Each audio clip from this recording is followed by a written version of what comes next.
Olá! Em tempos de protesto contra o transporte público, trabalhadores das empresas de ônibus da cidade podem parar na sexta-feira. Movimento não tem o apoio do sindicato. Exercícios dentro d'água ajudam a manter a saúde. Assim como os outros pacientes, Odete conseguiu bons resultados com a atividade. E além de cuidar bem da pressão, as aulas também ajudam a manter o bom astral.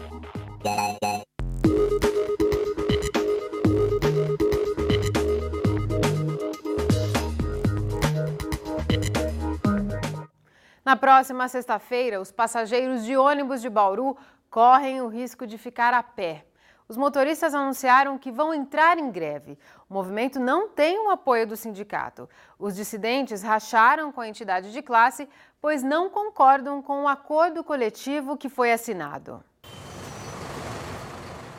Diariamente, as catracas dos ônibus em Bauru registram, em média, 90 mil pagantes nas 69 linhas que rodam na cidade. Quem depende de ônibus para ir ao trabalho ou à escola pode ficar sem transporte no fim desta semana. Os motoristas de ônibus anunciaram que vão entrar em greve na próxima sexta-feira. Descontentes com a assembleia que foi realizada há 2 semanas, eles romperam com o sindicato e montaram uma comissão para tentar negociar diretamente com as empresas. A categoria entende que o sindicato virou as costas para eles. Da primeira vez que teve uma paralisação, em outubro, eles assumiram a responsabilidade, só que dessa vez eles falaram que eles não vão assumir, não vão voltar atrás a respeito do acordo coletivo e isso deixa o pessoal indignado. Isso só foi feito aí. Walter é cobrador e integra a comissão que representa os grevistas. Ele diz que a categoria está insatisfeita com a pauta que foi aprovada e também com a forma como a votação foi feita na Assembleia. Nós não concordamos, principalmente com a forma que foi colocada as votações, pessoas estranhas, que nós chamamos, trabalham dentro do grupo, certo? Mas não fazem parte daquele sindicato. O acordo coletivo que foi assinado entre sindicato e empresas prevê reajuste salarial de 8,5%, aumento de 9% no Vale Alimentação e aumento de 21% na participação de lucros e resultados. O que a comissão quer é reajuste de 12% nos salários, 21% no Vale Alimentação, 45% na participação de lucros e mais R$ 400 de incorporação salarial para os motoristas, porque acumulam a função de cobrador. Além disso, a comissão defende a redução da jornada diária de trabalho de 7 horas e 20 minutos para 6 horas. A comissão disse que tentou negociar com as empresas, mas como os trabalhadores não foram ouvidos, decidiram pela greve. Eles pretendem manter 30% dos carros rodando. O pessoal não está querendo fazer vandalismo, não está querendo deixar a população na mão. Se comprometemos a soltar os 30%, a menos que a empresa não deixe aí. A nossa parte nós vamos fazer, nós vamos cumprir a determinação de greve, a lei de greve, sabemos que poderia chegar até 50%, mas tudo vai depender da empresa. Se ela liberar os carros, os funcionários estão autorizados a fazer os 30%. O presidente do Sindicato dos Trabalhadores contesta a legitimidade da comissão e diz que a nova pauta é inviável. Toda a proposta que foi tirada foi tirada numa assembleia, e nessa assembleia nós tiramos e todo mundo aprovou. Então, quer dizer, aquele que falar que não aprovou é que ele está querendo ganhar aí um salário de R$ 1.800, R$ 2.000, veio com essa proposta que é inviável você fazer isso aí. Então, o que nós tiramos dentro da assembleia foi aprovada pela categoria. De qualquer forma, tem uma comissão montada. O sindicato considera essa comissão legítima ou não? Não, ela é ilegal. Dentro da lei, essa comissão também ela é ilegal. José Rodrigues também rebate as acusações de que a votação em assembleia não tenha sido feita de forma correta. A gente representa todo o trabalhador do transporte coletivo, todos os trabalhadores. Agora, com essa nova lei que veio que o administrativo, que é do CIETO, então esse aí não votaram. Se eles falar que votaram, eles estão mentindo, porque nós não concordamos com eles votar e não deixamos também eles votarem. Sobre a greve, o sindicato diz que, se a categoria realmente parar, o problema terá que ser resolvido diretamente com as empresas. O que o sindicato fez? Ele já assinou o acordo coletivo. Já está assinado, já está registrado, tudo bonitinho. Então, agora isso aí. Se caso acontecer essa paralisação, a empresa tem que tomar suas devidas providências, entende? Cabíveis, do jeito que da maneira que ela fizer. Então, aí já é a empresa que tem que impedir de ter essa manifestação. Porque o que nós fizemos levou a proposta da empresa, o trabalhador aceitou, então o sindicato não tem mais a fazer. Enquanto o sindicato e comissão fazem uma disputa política, os usuários é que terão que se virar daqui a 2 dias. O pessoal está anunciando greve para sexta-feira agora. Fica difícil se os ônibus pararem? Fica difícil. Atrapalha? Atrapalha, muito. Se parar, como é que fica? Como é que faz para se transportar na sexta-feira? Então, no caso, eu tenho meu pai e minha mãe que pode me levar, né? Mas tem pessoas que trabalham comigo que não tem condição. E pagar também mototáxi não vai dar, porque vai ter pouco e também vai estar caro. Em nota, a Associação das Empresas do Transporte Coletivo de Bauru informou que está analisando o que pode ser feito para evitar a greve. Também por meio de nota, a Endurbe informou que notificou as empresas para que mantenham um percentual de ônibus nas ruas que atenda a demanda dos usuários.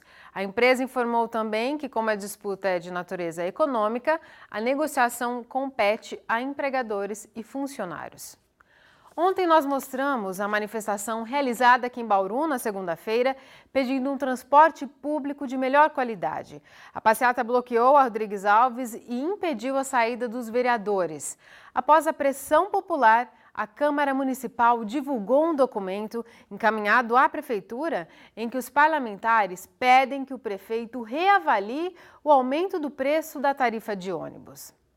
E as manifestações em todo o país continuam.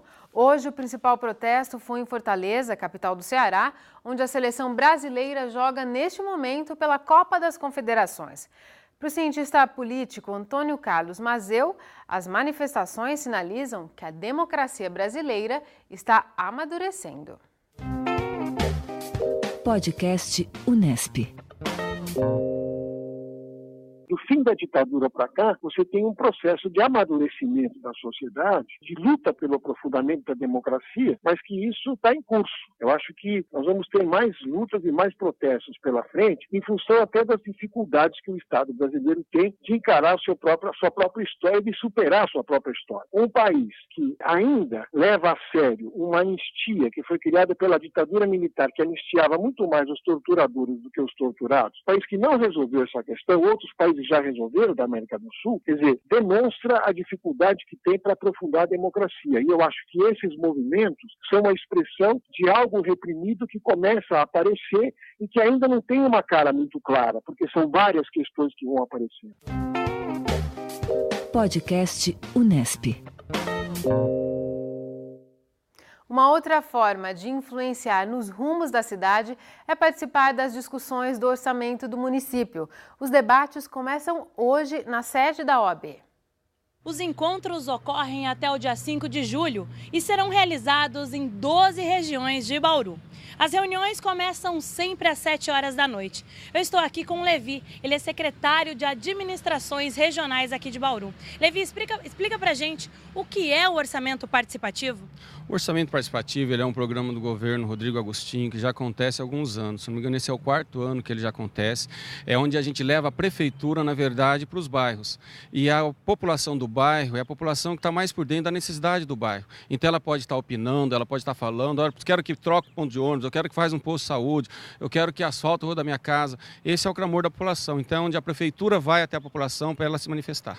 E essas dúvidas, essas reclamações são levadas em conta na hora de fechar o orçamento da cidade?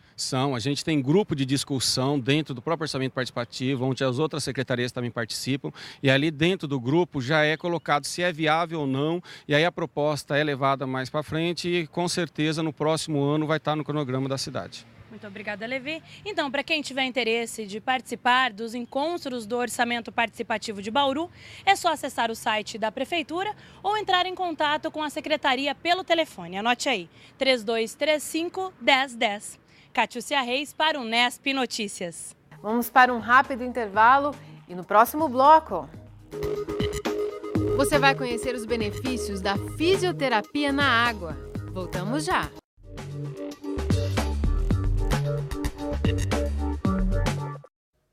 68% da população de Bauru acredita que a segurança pública piorou na cidade. Esse foi um dos dados revelados por uma pesquisa da Unesp em parceria com o Instituto São Paulo contra a Violência. Esse é um dos dados apresentados ontem pela professora da Unesp, Célia Hetz, sobre a segurança pública de Bauru. 80 líderes da cidade foram ouvidos por alunos do curso de Relações Públicas.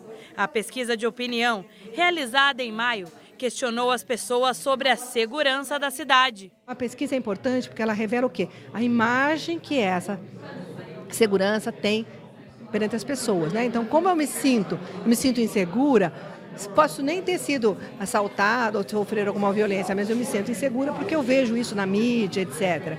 Então é importante para a gente saber como que as pessoas estão se sentindo e o que elas acham que são prioritárias, né? Que se é o assalto, se é o estupro, se é algum... Então, o que é prioritário em termos de medo para elas, o que elas têm mais medo e essa sensação. Para 41% dos entrevistados, a violência em Bauru é igual à de outras cidades do estado. A gente começa com um diagnóstico para ver justamente como é que a gente pode, sempre com parceiros locais, estabelecer agora ações para reduzir e prevenir violência e criminalidade. Como organização da sociedade civil, a atuação nossa é sempre mais na prevenção e na colaboração com as forças de segurança. Participaram do encontro líderes comunitários e representantes das polícias, civil e militar.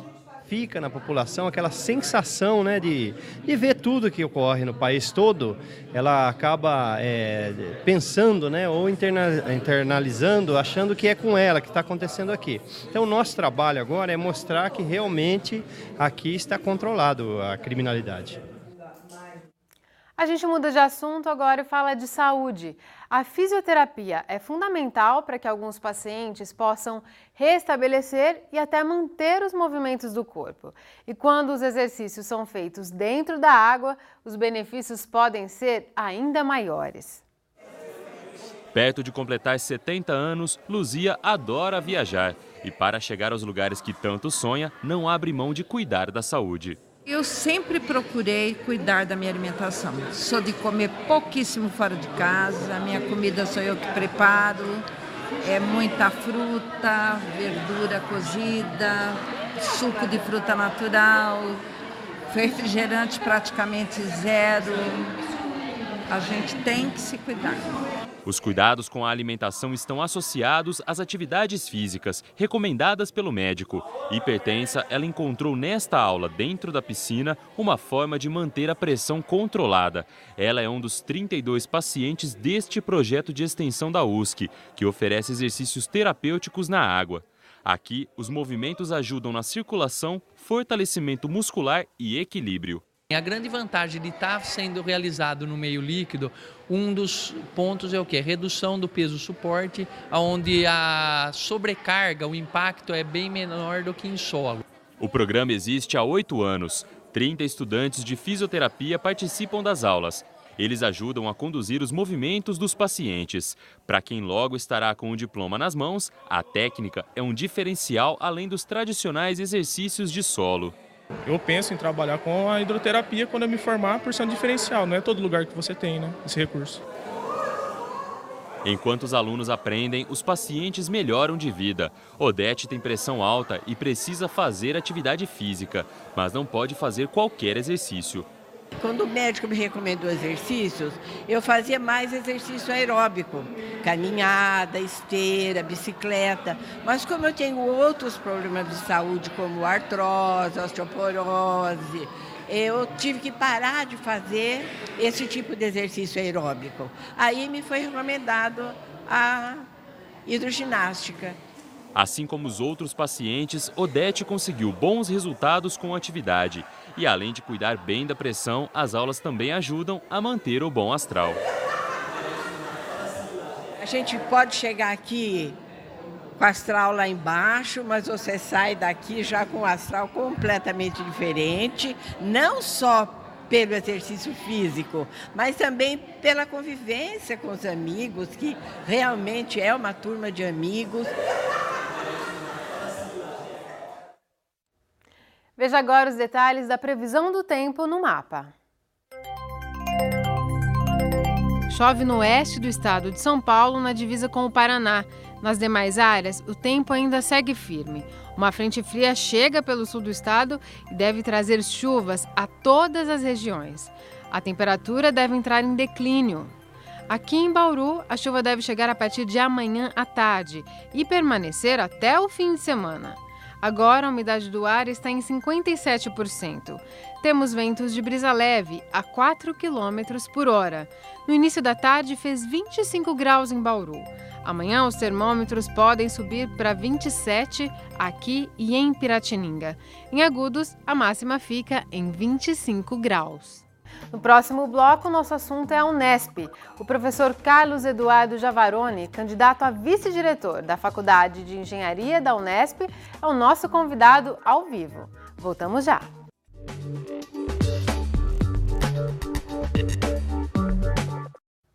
O assunto agora é a greve na Unesp aqui em Bauru. A partir de hoje, os alunos de todos os cursos da Faculdade de Arquitetura, Artes e Comunicação, a FAAC, entraram em greve.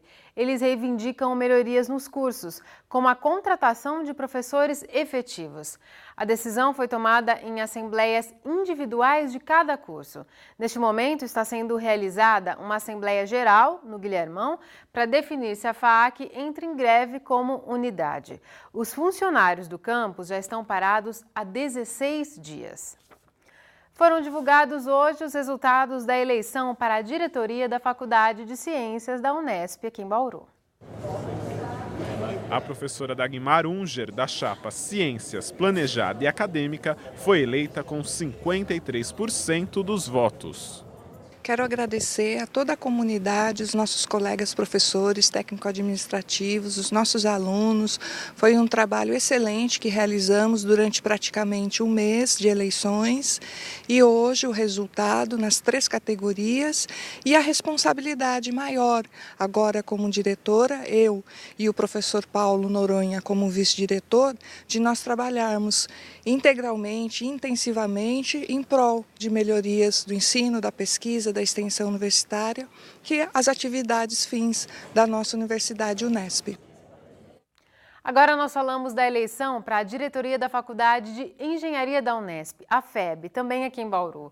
Abrimos espaço no Unesp Notícias para receber os concorrentes. Hoje conversamos com o candidato a vice-diretor da chapa Integração, Inovação e Transformação, o professor Carlos Eduardo Javaroni. Professor Carlos, muito obrigada por sua presença aqui no Unesp Notícias. Eu que agradeço a oportunidade. Só um esclarecimento, o candidato à direção da FEB, o professor José Ângelo Canhon, não pôde comparecer por um problema de saúde. Isso. Professor, qual a prioridade da chapa de vocês, caso sejam eleitos para a direção? Bem, a gestão, né, a diretoria, ela tem que atuar no ensino de graduação, no ensino de pós-graduação, né, na pesquisa, na extensão, né, em todas essas dimensões. Então, em cada uma delas há uma necessidade, você tem que dar condições, né, ou suprir essas necessidades. Então, uma prioridade específica não tem. Então, a gente tem que atuar em todas essas dimensões. Agora, nós entendemos, né, a universidade pública, que nós temos uma necessidade muito grande de consolidar os programas de pós-graduação, intensificar nossas pesquisas, né, uma aproximação aí com a indústria, tentando inovação. E no ensino de graduação, sim, bem rapidamente, hoje nós temos aí ciência sem fronteira, internacionalização, então nós precisamos dar uma acertada, uma reestruturada no nosso currículo que não previa, né, esses tipos de ações que hoje acontecem com muita intensidade, está acontecendo de uma maneira bastante intensa nos nossos cursos de graduação. Vocês falam no plano de governo exatamente sobre isso, em fortalecer os cursos já existentes. Então, seria nesse sentido, professor? Nesse sentido, né, um fortalecimento aí de prever, né, ou de melhorar o nosso currículo para que a gente possa, né, A pessoa sai no Ciência Sem Fronteira, vai lá fora, cursa disciplina, volta para cá, essas disciplinas devem ser aproveitadas de alguma forma. Da maneira como o nosso currículo está hoje, não é assim tão fácil. E também a gente tem na pós-graduação um incentivo aos docentes, né, aos alunos também de pós-graduação, para que saiam, para que façam intercâmbio, né, com outros pesquisadores. Ao mesmo tempo trazer professores visitantes para a nossa instituição. Então isso aí vai fortalecendo tanto pós-graduação, pesquisa, quanto a própria graduação, né? Então é um conjunto aí atrelado àquela história de indissociável, né? O ensino, a pesquisa e a extensão também, que a gente também sempre incentiva muito os trabalhos de extensionistas. Especificamente sobre pesquisa, como aumentar o número de pesquisas desenvolvidas pela FEB? O número de pesquisas, né,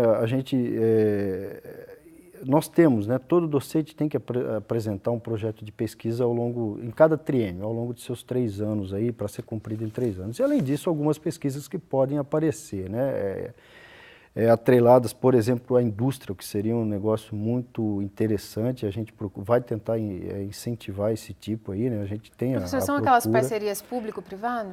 Não exatamente. São parcerias no sentido de que a indústria vem até nós, ou nós até a indústria, para desenvolvimento de pesquisa, né? Não no sentido de prestar serviço, mas no sentido de pesquisar mesmo novas técnicas, novos produtos, né? A história da inovação que acontece aí. Em relação à infraestrutura, professor, qual que é a prioridade, a maior demanda da Faculdade de Engenharia?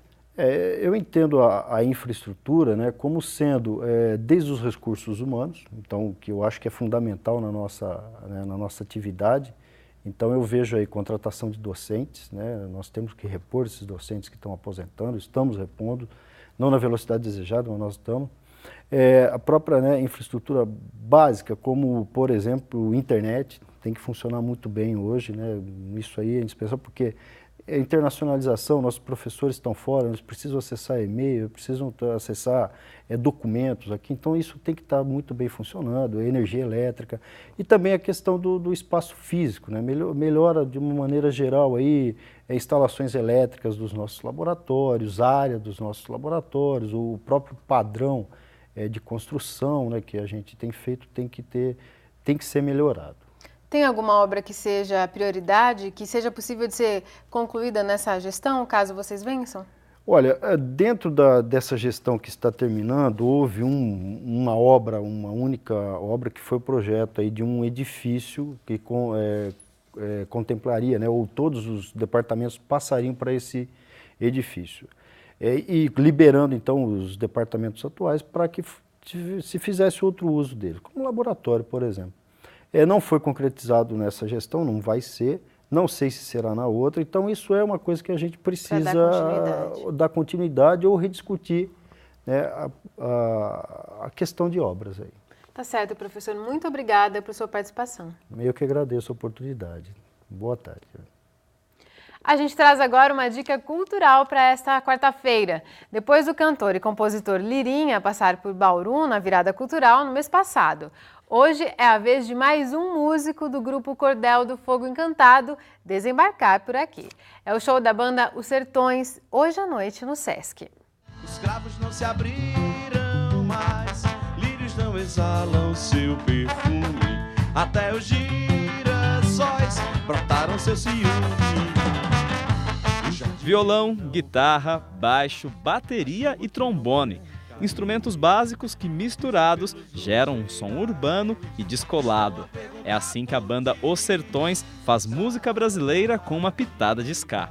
Liderada pelo músico Cleiton Barros, um dos fundadores do Cordel do Fogo Encantado, a banda reproduz um sertão pernambucano intimamente ligado às influências da cidade. Vai buscar a flor desse jardim, longe de você, próximo do fim. Os cravos não se abriram mais, lírios não exalam seu perfume, até os girassóis brotaram seu ciúme.